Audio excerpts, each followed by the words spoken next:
Good morning, my loves. Happy Wednesday. Beautiful day here at the lake. It's currently in the 50s. High today is, I want to say 85, 86. Friday, it's in the 90s. I like it. Definitely like it. So today I'm answering a DM. And this individual is very distraught. And I think a lot of people have gone through this. And due to addiction and violent behavior, they have lost their relationship and they lost their kids and they're heartbroken and they are just at their wits' end. They don't know what to say, think, or do. They are just so distraught. So they reached out. Honey, I'm glad you reached out.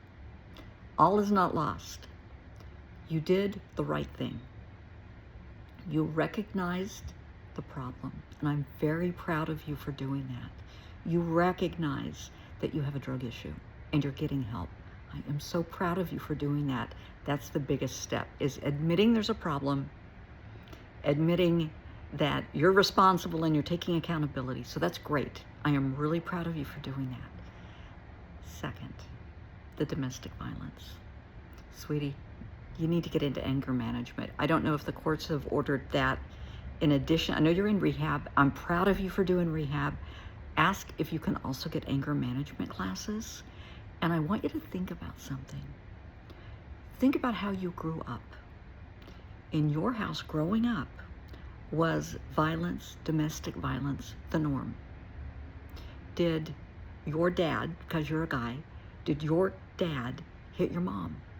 Did he hit you, the dog, the cat? Did he punch walls, kick, whatever? Did he drink or do drugs? Because both of these, honey, are learned behaviors. They can be. So I don't want you to give up.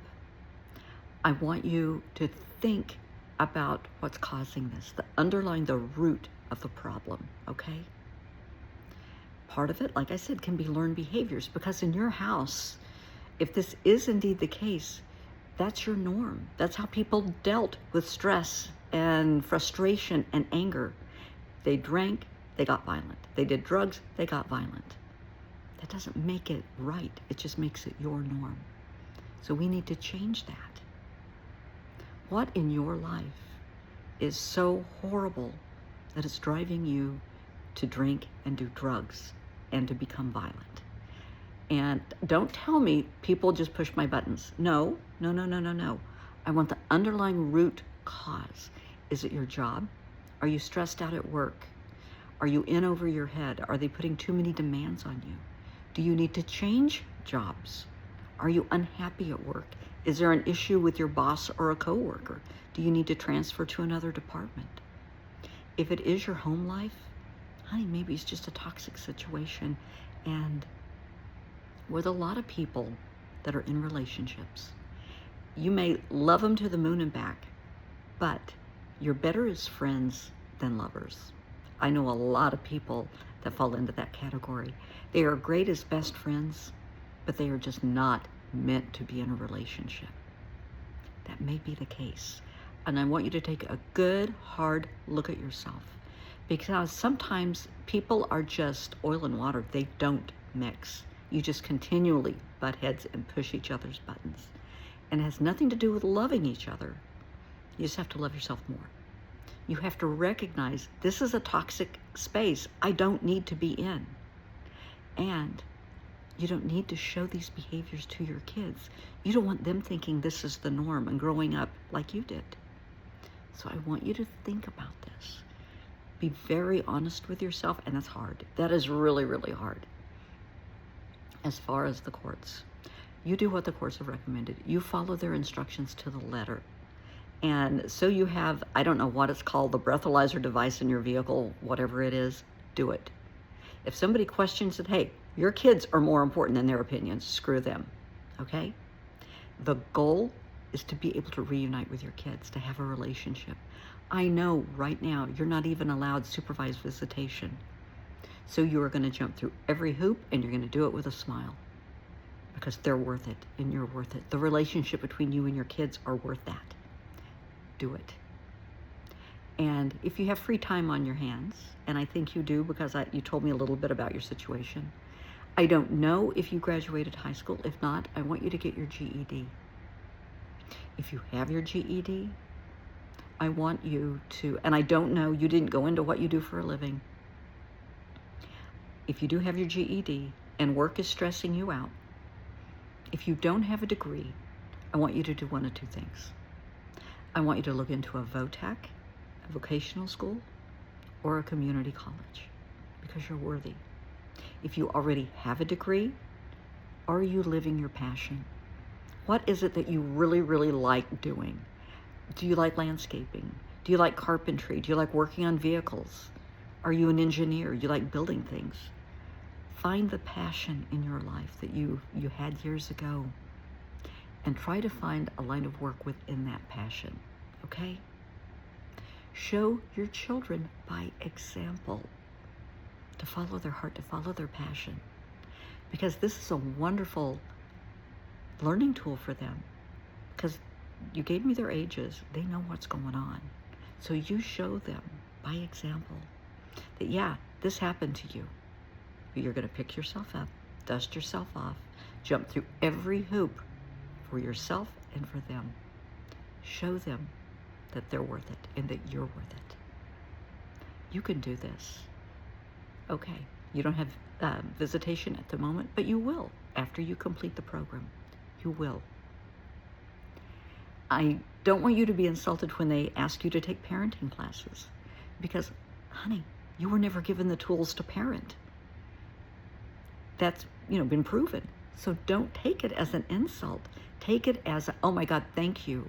I didn't have these tools. In whatever line of work you're in, if somebody's asking you to do something, if they're asking you to build a house and you don't have a hammer and nails and whatever else you need, you're not going to build a good house. If you don't have the tools to be a good parent, yeah, we're going to have issues. So when they suggest parenting classes, say, thank you. I can't wait to get started. Okay? Jump through those hoops. Then you get supervised visitation. Do not be insulted because a caseworker is there in the corner. That's their job. At that point in time with supervised visitation, your job is to be with those babies, be with those kids, one-on-one. Play with them, talk to them, read books, whatever they like to do. And then, when you are ultimately given visitation, unsupervised, regular visitation, make them the priority, not your friends, not your girlfriend, whatever you're doing, it's you and the kids every single time. Because so often the kids are pushed aside because you've started to build a new life. You're out of all your programs, life is moving forward, you have a girlfriend now, and on and on and on. So make them the priority when you have visitation. Go to movies, tell your girlfriend, your friends, hey, I got my kids this weekend or today, tonight, whatever it is. They're my priority, sorry. You're just gonna have to wait. That's what the courts want to hear. And honey, that's what those kids want to hear. They want to know that they have your heart, that they are a priority in your life, that they matter more than the drugs and the alcohol. They matter more than the violence. I have so much faith in you, and I am so incredibly proud of you. And one last thing, before I forget, change your group of friends. People that encourage, you're obviously an alcoholic and you have a drug issue. Anyone that knows this, and it's pretty obvious from what I read, if they're a friend, honey, they're not going to encourage this. They're going to tell you to shape your ass up. They're going to keep you out of the bars. They're going to keep you away from the drugs. That's friends. They're going to keep you on the straight and narrow. They're not going to get you in trouble. They're not going to put you in compromising situations or do drugs or alcohol around you. Change your group of friends. We are the company we keep. Okay? So a lot to think about. But I am really, really proud of you. Don't hesitate to let me know how you're doing, because I can't wait to hear updates. I know you've got this. I want you to start dressing for success. No more, because, trust me when I tell you this, nothing irritates caseworkers and the courts more and somebody's showing up with pants hanging down, you know, around their butt and a sloppy t-shirt, and no, those days are over. Those days are over. I want you to dress for success because you're worthy. Wear jeans that actually fit with a belt around your waist, not around your ass. Wear a shirt, not a t-shirt. Wear a nice shirt.